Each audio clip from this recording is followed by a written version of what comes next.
to tie up a real simple little parachute fly today. This is just a Parachute Black Gnat. I tie these mostly for the panfish around here. It's just a fun little dry fly that you can throw out in the evenings. It's not like a foam, hopper or popper type fly for the panfish. If you want to just have a little bit of fun with a dry fly that you can throw along the weed lines or the logs or something like this on a 3-weight. It's just a fun fly. There's really not much to it. It's all black. The post up here, which I'll explain more during the tying video, can be changed into different colors or even different materials if you want, but it is an all black fly. I have tied some of these using a grizzly hackle. If you're wanting a little bit of contrast, for whatever reason, a grizzly hackle will also work very, very well on there. But that is a Parachute Black Gnat. I'll get started tying.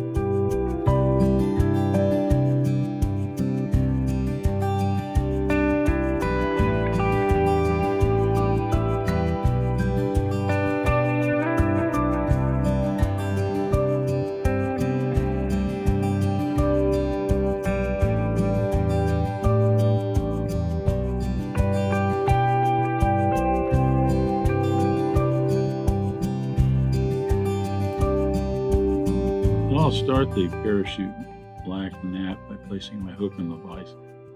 This is a Mustad R50 90-40-40. It's a standard dry fly hook. This is a size 10 because I am going to be casting this more for panfish than I am trout. I'm going to make this a little bit bigger. Trout sizes 12s, 14s, 16s would all be good. If you're brave enough, you could do this in a 20 or 22, and it would actually make a pretty good Trico parachute. So I'll get my hook in the vise and I'll debarb the hook. For thread, I'm going to use a little bit bigger thread. I'm going to go with a 140 Denier UTC in black. I'll show you why in just a moment. I'm going to attach my thread right behind the eye of the hook, getting a base of thread down as I work my way down the end of the shank to just past the barb. I'm going to tie in the tail first. The tail is just some black Hackle barbs. This is a Rooster neck dyed black, nothing special about it. I'm going to take my feather here and peel off about 10 to a dozen barbs, something like this. This is mostly just the back end helping to hold the fly up in the surface film a little bit. I want to measure that about a shank length long, maybe just a little bit longer. I like dry flies with a little bit longer tail. I just think it helps to support the overall fly a lot better. Put one wrap right underneath that tail, and that is just to help also support it up. I'm going to trim off the excess here about halfway down the hook shank, bringing my thread forward to about 2/3 up the hook shank, maybe 3/4, where we're going to tie in our post. Now, this particular parachute fly, I'm using a 2mm foam post. I'm going to do some yellow here. The reason that I'm using this, a lot of your parachute flies traditionally will use a calf's tail or even a goat hair, something short and stiff for the post. They can be kind of hard to hold on to because you have to tie those in and have that post the right length to begin with. Many people will use a polypropylene yarn, say that 3 times fast. I like to use the foam simply because I can tie this in long and have this much longer, which is easier for me to hold on to as I'm wrapping the hackle around it, and then I can trim it to the length that I want. Do the same thing with the polypropylene yarn if you want to. I'm going to attach this to the hook shank. I've got the end of that going about halfway down the abdomen. And I'm going to wrap down that foam. When I have it in place, I scooch that around a little bit. I'm going to wrap that foam just a little bit more.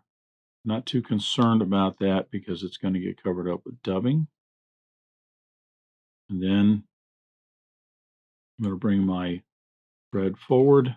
I'm going to build a little bit of a thread dam right in front of that, and that is to just prop up that post. And now my post is perpendicular to the hook shank. Now, before I do any dubbing or anything, this is where I differ from some ways that people will tie parachute flies. You can do your dubbing and everything if you want. I like to go ahead and wrap on this foam now, and that's part of the reason I used a little bit heavier thread so that I could wrap up this foam now and start to get, careful, don't want to pull on that too much, actually cut through that foam. But I get about 1/8 of an inch or so up that foam with my thread, and this starts to build up a nice rigid support for my resulting hackle and for tying it in. Again, this is where a lot of people have difficulty because this moves around. If I pull too hard, I can very easily just, pop that out and off my thread. I'm going to leave my thread up a little higher on that post for now, and now I'm going to tie in the hackle. For the hackle, I'm just using this is a Metz black dry fly hackle. I'm going to choose a hackle that's actually a little bit bigger than this particular hook. Maybe this is a size 10. This hackle would be just about right if I were doing a traditional catskill style dry fly, say in a size 8. I just like it a little bit bigger. Now I've already prepped the bottom of this a little bit. I've got my anchor right here that I can tie in, and I have some bare rachis here so that when I actually tie this in along, actually I'm going to get my thread down here at the base. When I tie this in and start to wrap it in, I have some bare rachis that will wrap around there, and I won't have barbs sticking out in an upward direction. Now, once that is tied in at the base, I'll wrap my thread up towards the top, and then I'll bring that hackle up here.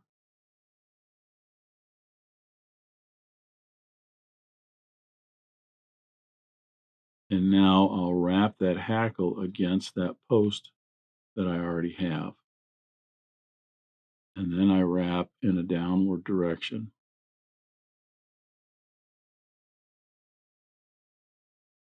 Take your time with it. You could get a gallows if you do a lot of this style fly. Gallows is basically a tool that'll hold all of this up while you work around it. But for me, it's cumbersome because then I have to work around the gallows. Bringing my thread back down to the end here, I will get my dubbing in. For the dubbing, I'm using a Life Cycle in just black. It gives me just a nice buggy body, fairly quick and easy. I want to dub this so that it is skinny in the back, getting fatter as you get up towards the wing. Now, you'll notice with the foam underneath here, I already have a bit of a taper right there.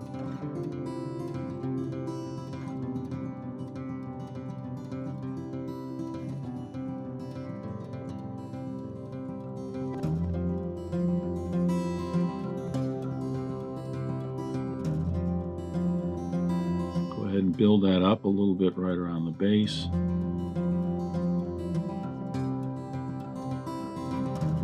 I'm going to put just a little bit around the front and get my thread right there at the base of that post.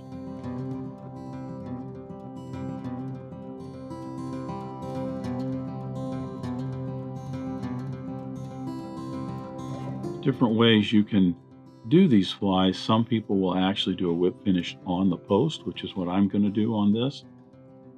Some people will even take the fly at this point and they will turn it so that it is in the vise in more of a vertical orientation and that post is out this way. It's easier for them to wrap that hackle around and then do the resulting whip finish. It's up to you. Now I'm going to take my hackle and I'm going to start wrapping that around. Just want to take my time with it. Again, if I pull too hard on that foam, I can unwrap all of that hackle from off of that post. So I just want to take my time. I'll get about a half dozen wraps in or so. When I'm tying parachutes, I like to have at least half a dozen, maybe even 8 wraps of hackle around that post. And the primary reason is it just gives me a much thicker hackle all around here to help support the fly. Don't feel you have to be sparse when doing this.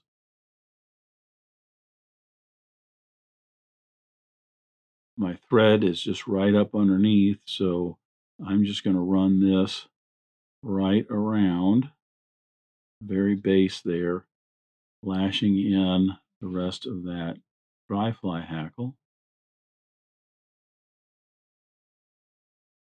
And then this is the only part that some people have a difficulty with, and that's actually doing the whip finish on the post.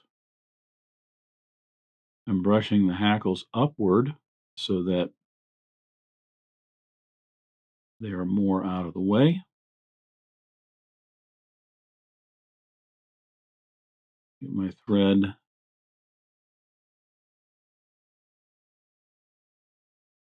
right up underneath there. Occasionally you will trap some of those barbs in there. I get a 4 or 5 turn whip finish. There we go. That's why I'm using the point of my scissors. Bring that down this way so I can bring that knot right up underneath.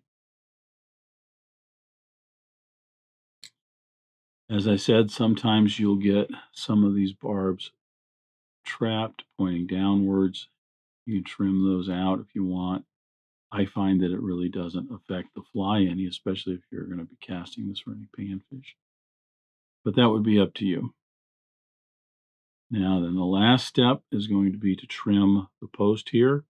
I just trim that maybe about 1/8 of an inch above, because that post right there is for you, the fishermen or women that are casting this. That helps you find the fly out on the water.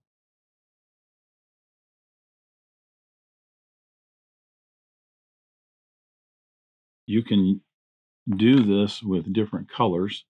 I've done a number of them in a white, which will also work. You essentially just cut the 2mm foam into about a square, something like that. It's much easier to, I find the foam's much easier to work with. You can actually get round foam also for that if you want.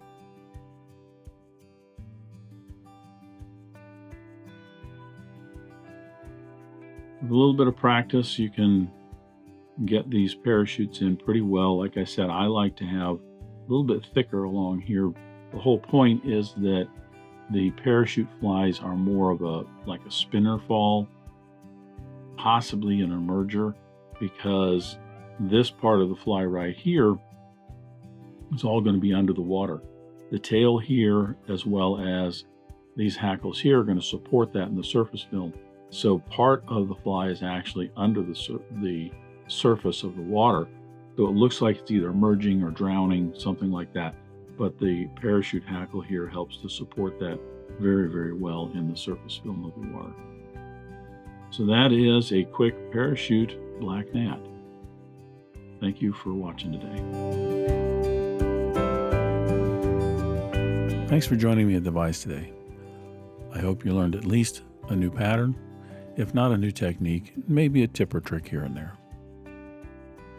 If you have any questions about this fly or any of the techniques used in constructing this pattern, please leave them in the comments section down below.